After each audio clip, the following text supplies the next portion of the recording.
स्वान ने ये बता दिया कि पादप कोशिकाएं हैं ऊतक का निर्माण करती हैं, और जंतु कोशिका के बाहर इन्हें बताया स्लाइडेन स्वान ने कि जंतु कोशिका के बाद क्या मिलती है, जीवद्रव्य झिल्ली, और पादप कोशिका होती है इनमें क्या होती है, कोशिका भित्ति। अब ये नहीं बता पाए थे कि एक्चुअल में जो कोशिका है वो बनती कहाँ से, एक्चुअल में कोशिका बनती कहाँ से। तो इस सब के बारे में बताएंगे रॉबर्ट बिरचू। कौन वैज्ञानिक है? रॉबर्ट बिरचू।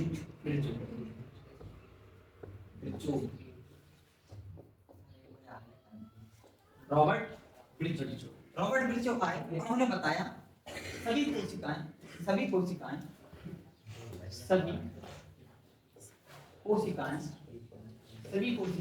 ध्यान से जाना, सभी कोशिकाएं पुरानी कोशिकाओं से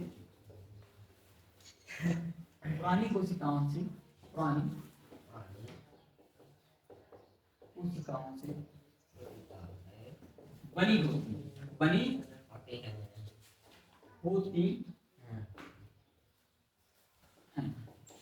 या नई कोशिका का निर्माण होता है, वो कहाँ से होता है, पुरानी कोशिका से होता है। देखेंगे नई कोशिका का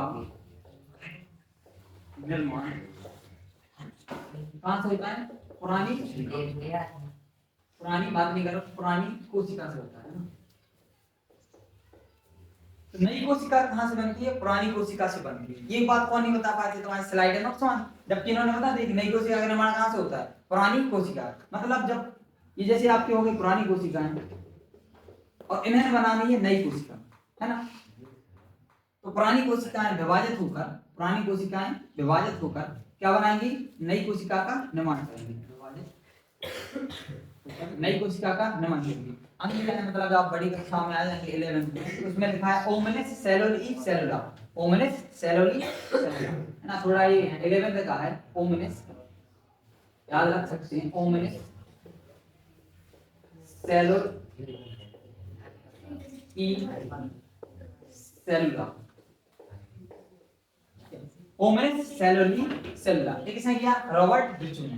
तो रॉबर्ट बिरचू का हो गया, मतलब कोशिका सिद्धांत क्लियर हो गया। सबसे पहले स्लाइडेन आए और स्वान आए। स्लाइडेन आए, उन्होंने बताया कि सभी कोशिकाएं मिलकर क्या बनाती हैं, ऊतक बनाती हैं, और स्वान आए, उन्होंने बताया कि जो जंतु होती है उसमें क्या होती है, जीवद्रव्य झिल्ली, और पादप होते हैं, पादप में क्या होती है, कोशिका भित्ति। ठीक है, इतना क्लियर हो गया। और ये बता नहीं पाए थे कि नई कोशिका का निर्माण कैसे होता है, तो रॉबर्ट बिरचू आए, बिरचू ने बताया कि सभी कोशिकाएं होती हैं वो पुरानी कोशिकाओं से मिलकर बनी होती है। मतलब नई कोशिका का निर्माण है पुरानी कोशिका से होता है। पुरानी कोशिका पुरानी कोशिका होती है, विभाजित होती है, और क्या बनाती है, वो नई कोशिका का निर्माण करती है। ये था रॉबर्ट बिरचू का सिद्धांत। इतनी सब चीजें हो गई, तो कुछ खोजों के बारे में दिया गया है, या कोशिका के बारे में अपन ने जान लिया। लेकिन हमें पता है कि कोशिका में क्या होता है, केंद्रक होता है। तो केंद्रक के बारे में भी देखेंगे कि केंद्रक की खोज किसने की, उसमें कोशिका द्रव्य भी होता है, तो कोशिका द्रव्य के बारे में किसने बताया, है ना। तो इन सब कोशिका के जब अपन समग्र अवलोकन करते हैं, तो पहले अपन को जानकारी होना जरूरी है कि कोशिका की खोज किस प्रकार से हुई है। ठीक है, तो देखते हैं अपन।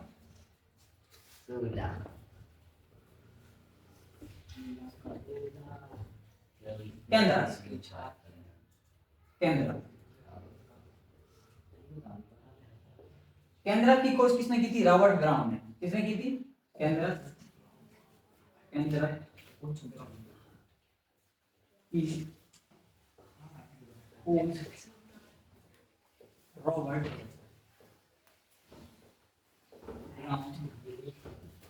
ने की।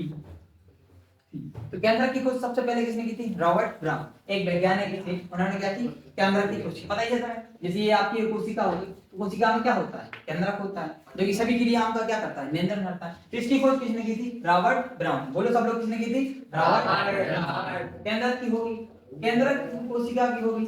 ये क्या है आपकी कोशिका, सेल, इंग्लिश में सेल बोलते हैं। ये क्या आपका केंद्रक। तो कहीं ना कहीं इसमें क्या है, कोशिका द्रव भरा है, कोशिका क्या भरा है, द्रव भरा है।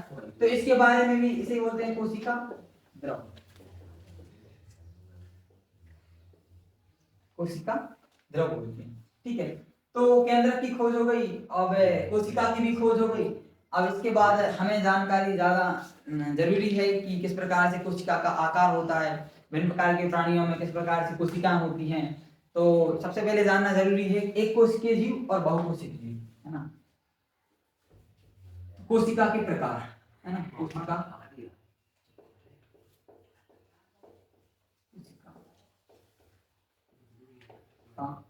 के संगठन क्या है, के संगठन के आधार पर कुछ जीव कैसे होते हैं, एक कोशिक क्या होते हैं, एक कोशिक। यहाँ पे एक बहुत इंपॉर्टेंट बात निकल के आती है, थोड़ा सा लिखने पहले, एक कोशिक जीव, बेजीव जिनमें एक कोशिका पाई जाए उन्हें क्या कहते हैं, एक कोशिका जीव। नाम से पता चल रहा है बेजीव जिनमें क्या कोशिका पाई जाए, एक कोशिका पाई जाए उन्हें क्या बोलते हैं, एक कोशिकीय जीव। जैसे क्या हो गया तुम्हारा अमीबा, क्या हो गया अमीबा, पैरामीशियम,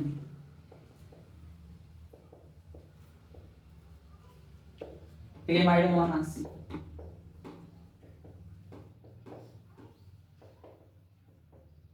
ये सब क्या हमारे एक कोशिकीय जीव है ना।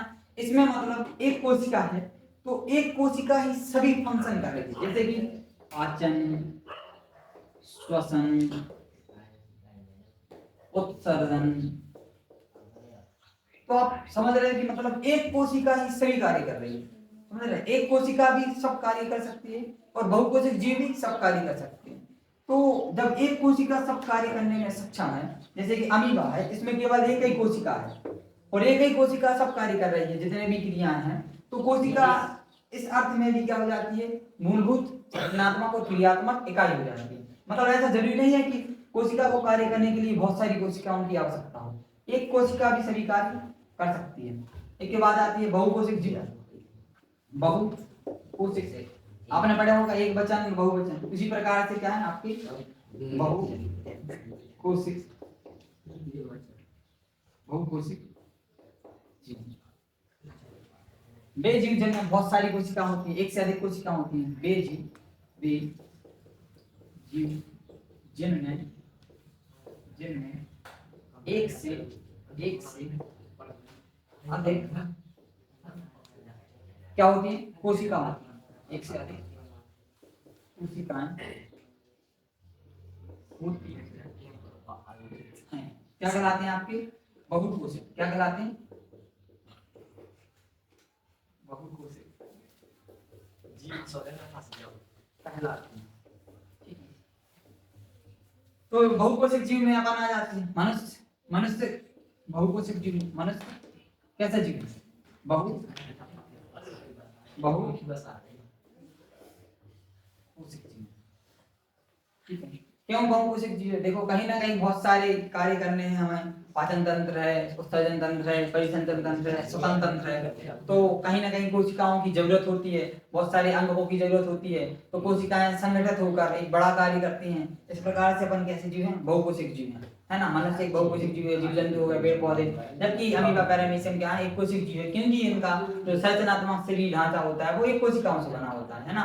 एक ही कोशिका सब कार्य करते हैं, लेकिन आपका जो बहुकोशिक जीव है उनके बहुत सारे कार्य करने होते हैं, तो इस प्रकार से कोशिकाओं का क्या हो जाता है, संगठन हो जाता है। इसके बाद अपन देखेंगे कि कोशिका में किस प्रकार से एक कोशिक बहुकोशिक के आधार पर भिन्न प्रकार की आकार आकृतियां होती हैं, है ना, भिन्न प्रकार के कार्य करने होते हैं। तो इसके बारे में उसकी संरचना में भी परिवर्तन हो जाता है, तो अलग अलग कोशिकाओं का जो आकार होता है वो अलग अलग होता है अपनी कार्य के आधार पर। मनुष्य की कोशिका में भी अपने कार्य के अनुरूप उसकी आकृति क्या होती है, बदलती रहती है ना। इसी के साथ इतना ही पढ़ते हैं, आगे वीडियो में अपन देखेंगे फिर, है ना। Thank you. नेक्स्ट पार्ट, नमस्ते, वेलकम।